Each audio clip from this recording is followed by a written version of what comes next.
Ito yung ulo. Pinakaharap sa atin yan. Yan mukhang skeleton, mukhang bungo. Ito yung mata, pig. Ang nare-reflect kasi ngayon is yung mga bony structure. Wala pa kasi siyang gaano laman. So ito yung ulo. Sabi ko nga, during this stage, pwede mo na ma-diagnose kung may problema ang bata by checking yung skull niya. May mga ibang bata, walang bungo. Ito, meron siya. Ito yung bungo. Itong linya na ito yung tinatawag ng falx cerebri. Iyan na naghahati sa kaliwa at kanang parte ng brain.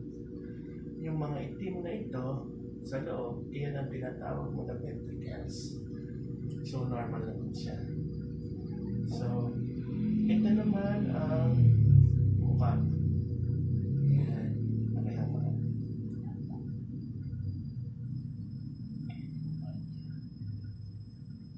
Ito yung puso. Ngayon, kung kuha ko ng view, ito yung likod. Makikita mo ito yung batok. Ito yung batok. Wala namang cord na nakapatutog sa leg. So, ito yung tinatawag mo na. Ayan. Ito yung tinatawag mo to. Ayan, tumalikod. Ito ang hinahanap ko.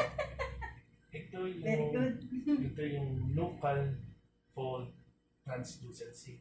Makikita mo pantay siya. Pag ito may angat, parang bukol dito, may mongoloids mo. O yung mga abnormalities. Baka ito wala, flat siya. Flat. Yan yung nahanap ko kanina. Ito yung cervical spine. Ito yung thoracic spine. Ito yung lumbar spine. Ito po yung bigyan heartbeat baby is heartbeat is dalawang pulse, isa, dalawa, bigyan na heartbeat 165. Ayan.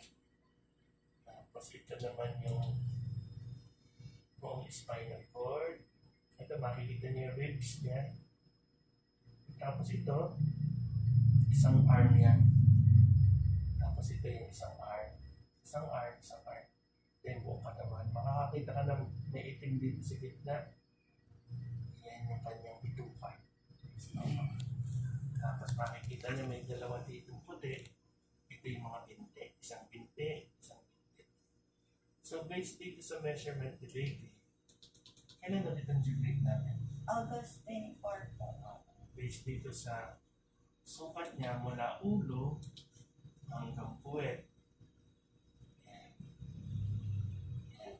Si baby measures 5.8 centimeters ulo hanggang puwet. Hindi pa kasama yung binti. Based on sa measurement na yun, you are 12 weeks and 2 days, almost 24 days. So pareho. Okay ka na ba? Ito yung inunan, yung placenta. Ito yung panubigan, parapatid. Ngayon, ang posisyon yung kamay. Mga kamay yan. Yung arm, ito yung kamay. Ito yung isang arm, ito yung kamay. Tapos, nasa harapan ng mukha. Ayan. Mata. Ang posisyon niya ngayon, ito ang tinatawag na suwi.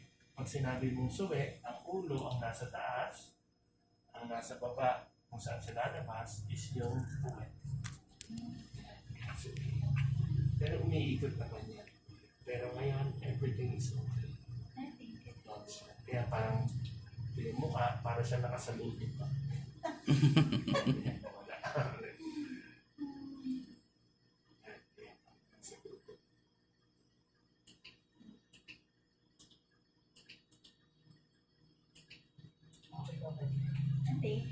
Okay yung growth, okay yung placenta, okay yung panubigan. Okay lang. Saka buti na lang negative yung growth. Opo, nagulat din po ako eh. Okay na naman punas ha. Opo, salamat po. Okay, dami. Apo. Salamat.